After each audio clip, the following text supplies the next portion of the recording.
প্রিয় ছাত্রছাত্রীরা, তোমাদের কম্পিউটার ভিডিও ক্লাসে প্রত্যেককে স্বাগত।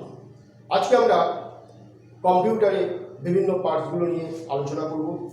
তো প্রথমেই আমরা কম্পিউটারের পার্টসগুলোকে মূলত তিনটে ভাগে ভাগ করে নেব।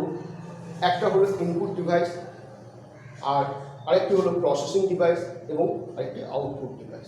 এখন ইনপুট ডিভাইসগুলোর মধ্যে আমরা এখানে সাধারণত আমরা দেখতে পাচ্ছি কিবোর্ড এবং মাউস, এবং প্রসেসিং ডিভাইসের মধ্যে সিপিইউ, এবং এটা হচ্ছে আউটপুট ডিভাইস। এখানে আরও আউটপুট ডিভাইস রয়েছে, যেমন স্পিকার, এটা একটা আউটপুট ডিভাইস। এটা হচ্ছে প্রিন্টার, এটাও কিন্তু একটা আউটপুট ডিভাইস। তো তোমরা এই ডিভাইসগুলো সম্বন্ধে খুব ভালো করে জেনে নেবে। তো আমি সংক্ষেপে একটু আলোচনা করে দিচ্ছি। তো প্রথমে আমরা কিবোর্ড সম্বন্ধে একটু আলোচনা করে নিই।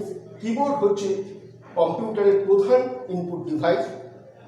এই কিবোর্ডের মধ্যে সাধারণত 5 ধরনের কি দেখতে পাওয়া যায়। একটা হলো ফাংশনাল কি, অর্থাৎ F1 থেকে F12 পর্যন্ত যে কি আছে সেগুলোকে ফাংশনাল কি বলে, এটা আমরা আগের ক্লাসেও বলেছিলাম। আর A থেকে Z পর্যন্ত যে কি আছে এগুলো হচ্ছে অ্যালফাবেট কি। এই 0 থেকে 9 যে কি আছে সেটাকে বলা হয় নিউমেরিক কি। এবং এছাড়াও কিছু স্পেশাল কি রয়েছে, যেমন এসকেপ কি, ট্যাব কি, ক্যাপস লক কি, শিফট কি, কন্ট্রোল কি, অল্ট কি, স্পেস বার কি, ব্যাক স্পেস, এন্টার, ডিলিট, এগুলো হচ্ছে কি শিফট। এগুলো হচ্ছে স্পেশাল বা বিশেষ ধরনের কি। এছাড়াও আরেক ধরনের কি আছে যেটা কার্সারকে কন্ট্রোল করে, কার্সারকে উপর, নিচ এবং বাম দিক ডান দিকে নিয়ে যেতে সাহায্য করে, একে বলা হয় কার্সার কন্ট্রোল কি। তো এই কার্সার কন্ট্রোল কি, একে অ্যারো কিও বলা হয়। তো আমরা এই কিগুলো সম্বন্ধে জানলাম। এখানে মাউস রয়েছে। মাউস সাধারণত দেখো মাউস প্যাডের ওপর থাকে, অর্থাৎ এই মাউসে সাধারণত 3টে বাটন দেখতে পাওয়া যায়।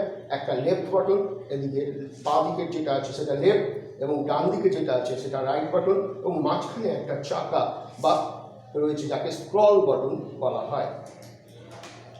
এবারে আমরা চলে আসি এই ইনপুট ডিভাইসগুলোর মধ্যে দিয়ে কি করি, আমরা তথ্য কম্পিউটারে প্রবেশ করাই।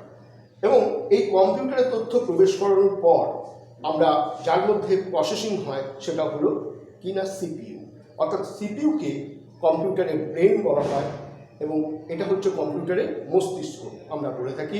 এবং সিপিইউর পুরো কথা হলো সেন্ট্রাল প্রসেসিং ইউনিট, এবং এর মধ্যে সাধারণত প্রসেসিংয়ের কাজগুলো সম্পূর্ণ হয়। অর্থাৎ ইনপুট থেকে যে সমস্ত তথ্যগুলো কম্পিউটারে আসে সেগুলো এর মধ্যে প্রসেসিং হয়, এবং প্রসেসিং হওয়ার পর কম্পিউটারের মধ্যে দিয়ে যে তথ্যগুলো আমরা অর্থাৎ ফলাফল যেটা পাই যার মাধ্যমে, সেটা হচ্ছে আউটপুট ডিভাইস। অর্থাৎ এখানে রয়েছে আমাদের মনিটর।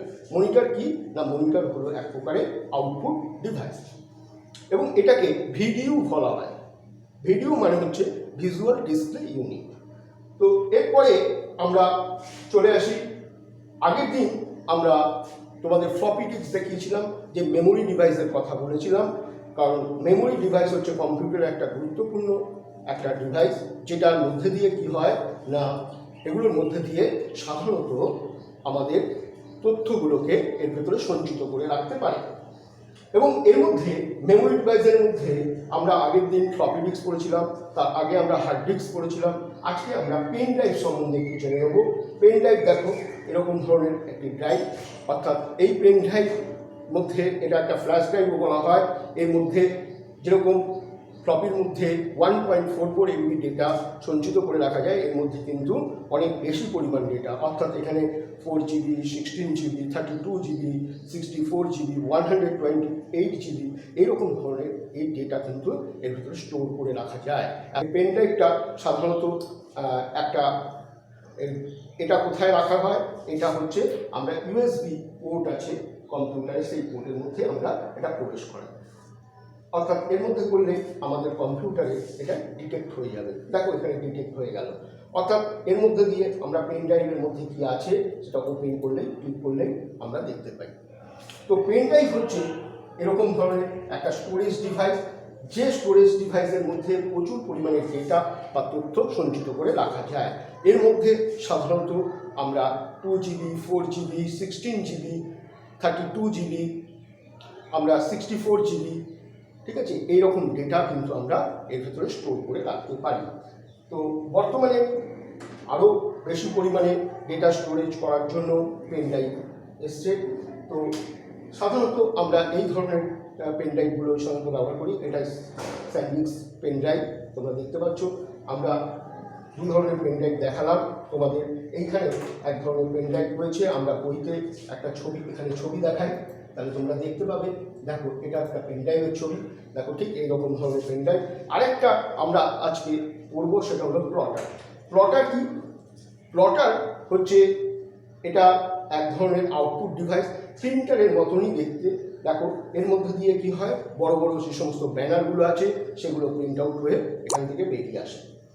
তো আমরা সাধারণত প্লটারকে প্রিন্ট আউট করার কাজে ব্যবহার করি, এবং এর ভেতরেও বিভিন্ন ধরনের কালার বিভিন্ন রয়েছে, দেখতেই পাচ্ছ যেখানে কালার রয়েছে। এই কালারগুলো কিন্তু আমরা প্রিন্ট আউটের মাধ্যমে বিভিন্ন প্রিন্ট করে নিতে পারি, কালারফুল প্রিন্ট করা যায় এর মাধ্যমে।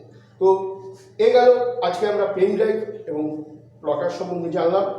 তো আজকে আমরা আগের দিন আমরা যে লেখা দেখেছিলাম কম্পিউটারে, সেই লেখা আমরা আরেকটু কীভাবে করা যায় সেটা একবার দেখে নেবো কিবোর্ডের মাধ্যমে। তো আমরা নোটপ্যাড খুলে নিচ্ছি। আমরা আগের দিন লাস্ট আমরা যে পর্যন্ত শিখেছিলাম, আজকে আমরা কে শিখব। তো আমরা ক্যাপস লক অন করে নেব। এ বি সি, দেখো সিটা কোথায় আছে তোমরা এর মধ্যেই জেনে ফেলেছো। ভি এর পাশে একটা বা পাশে হচ্ছে সি, তার ঠিক ওপরে ডি, তার উপরে ই, ডি এর ডান পাশে রয়েছে এফ, তার ডান পাশে রয়েছে জি, তার ডান পাশে রয়েছে এইচ, তার ডান পাশে রয়েছে, দেখো ঠিক তার জে আর কে ঠিক ওপরের দিকে রয়েছে আই, তার ঠিক নিচের দিকে রয়েছে জে, তার ডান পাশে রয়েছে কে। এই পর্যন্ত আমরা এখানে শিখলাম। তো এরপরে আমরা এন্টার দিয়ে দিলাম। দেখো তারপরে অর্থাৎ লাইনে চলে যাবে, এন্টার দিয়ে দিলে এখানে দুটো এন্টার থাকে, একটা কিবোর্ডে, একটা দেখো এই জায়গায় রয়েছে একটা এন্টার, আর একটা নিউমেরিক কিপ্যাডের মধ্যে একটা রয়েছে, নিউমেরিক কিপ্যাডের মধ্যে।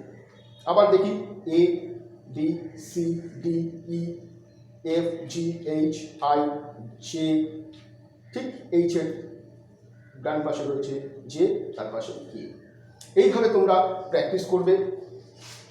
তোমরা এগুলোকে ভালো করে বারবার করে প্র্যাকটিস করবে। আরেকটা জিনিস, নিউমেরিক কিগুলো তোমরা শিখে ফেলবে। এর মধ্যে নিউমেরিক কি এর মধ্যে কী রয়েছে দেখো। নিউমেরিক কি এর মধ্যে আমরা 0 থেকে আমি বলেছি 9 পর্যন্ত দেখব। 0 1 2 3 4 5 6 7 8 9 এই সংখ্যা দিয়ে সমস্ত যাবতীয় সংখ্যা কিন্তু আমরা তৈরি করতে পারি। এই 0 থেকে 9 পর্যন্ত সংখ্যা দেখবে তোমাদের মোবাইল ফোনে যদি দেখো, মোবাইল ফোনে দেখবে 0 থেকে 9 পর্যন্ত সংখ্যা আছে, কিন্তু এ দিয়ে সমস্ত ডিজিটগুলোকে কিন্তু করে ফেলা যায়। তো এগুলো আমরা আজকে দেখলাম, তোমরা এগুলো বারবার করে প্র্যাকটিস করবে। আশা করি আজকের আলোচ্য বিষয়বস্তু তোমরা বুঝতে পারলে। ধন্যবাদ।